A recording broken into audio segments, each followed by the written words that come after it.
Hello, love! Konnichiwa minasan, it's Gray from Wakizashi's Teahouse home in Japan, coming to you with another video review. It's a comic book review of Absolute Martian Manhunter, issue 3, written by Denise Camp, art and colours by Javier Rodriguez, letters by Hassan Otsamane El Hau. The cover artist, the one on the left here, the main cover, cover A, is Javier Rodriguez. Let's just double check who this variant is. It's the Ian Bertram variant on the right. What do you think? A very weird close-up of the Absolute Martian Manhunter.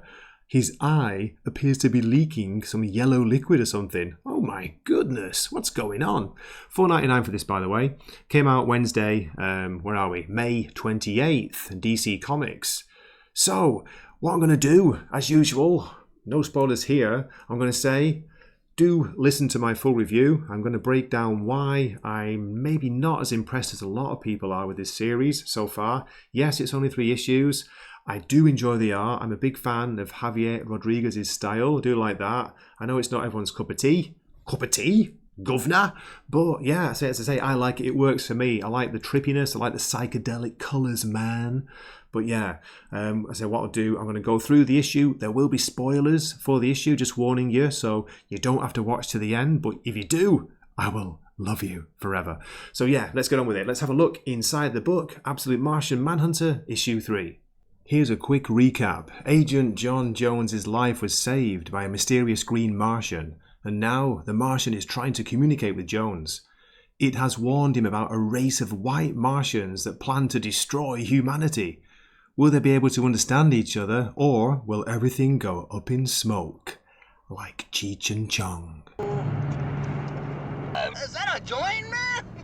We open on a shocking image of someone setting fire to a sleeping homeless person and watching them burn as they smoke a cigarette.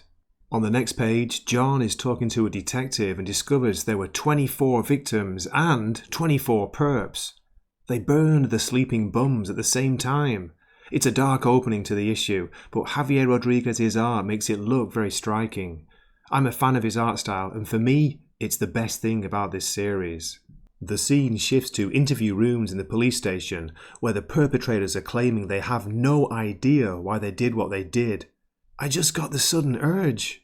We're told that none of them have criminal records. The Martian's thought narration is describing the perps as victims of some form of trauma in the past. John sees small white clouds around the perps' heads, but doesn't mention this in his report. In John's car on his drive back home, the Martian is seated next to him. John is talking about it, feeling like the little voice in the back of your head.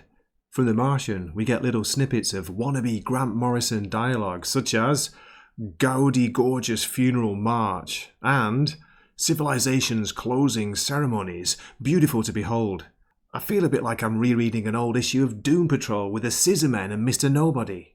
John excuses the Martian, saying it's still getting used to the language.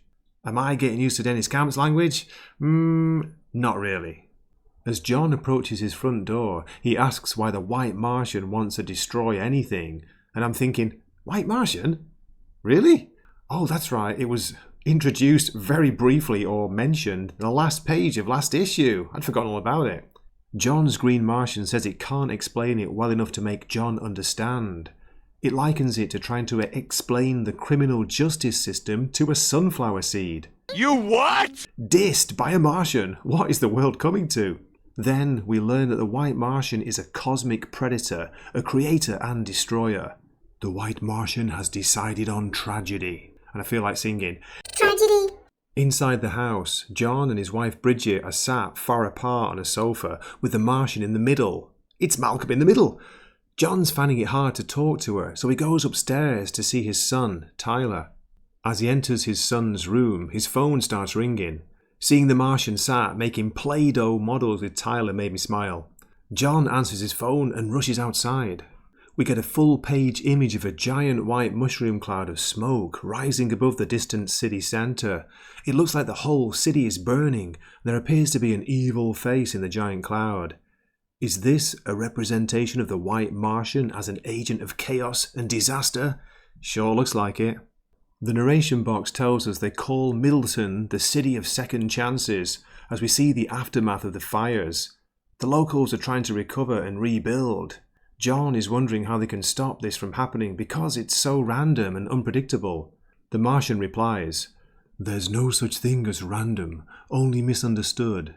Then it initiates Martian vision, and John sees all the homes on Earth burning down, because that's what the White Martian wants.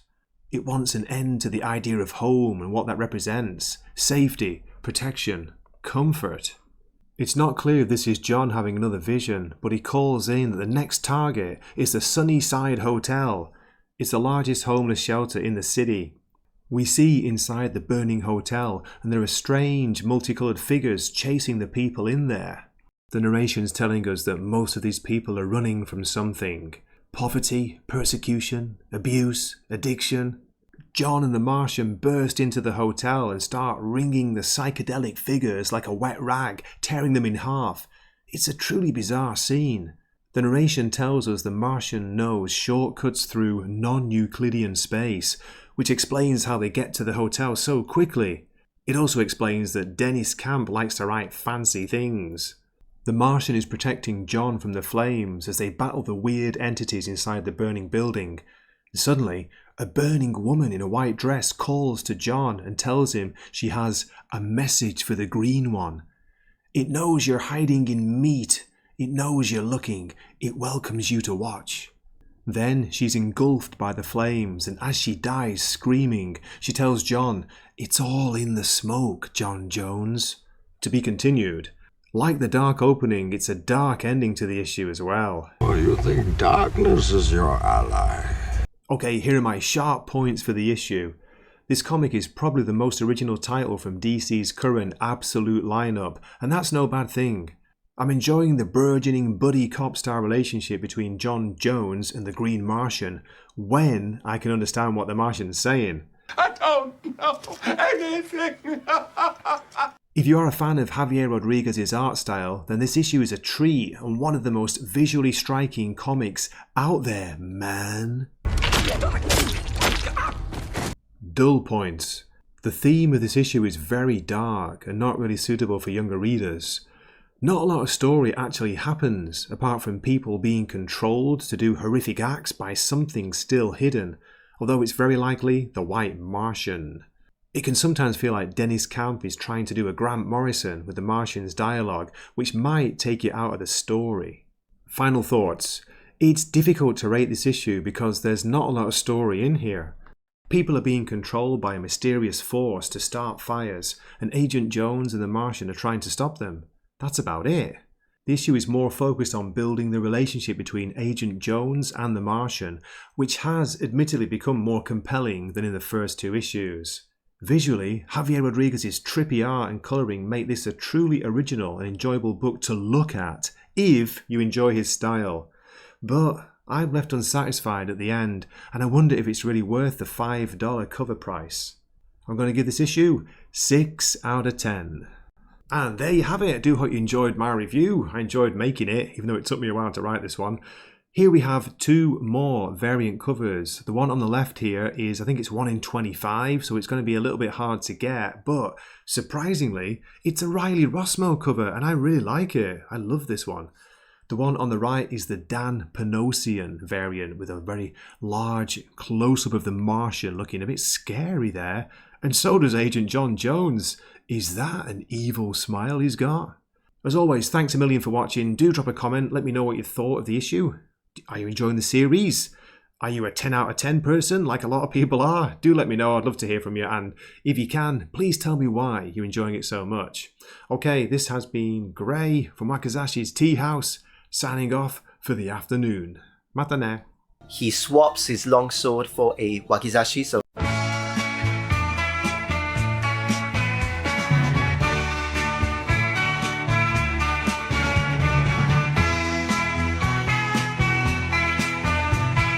turn up and you will hear tales of heroes, hopes and fear.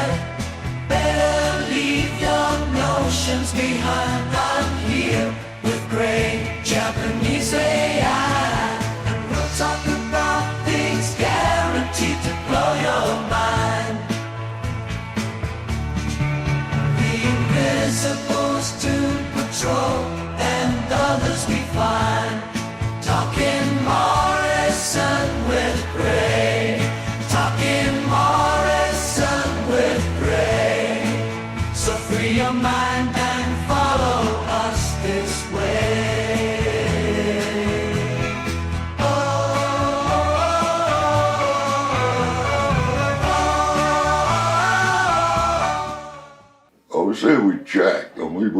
terribly impressed with the music.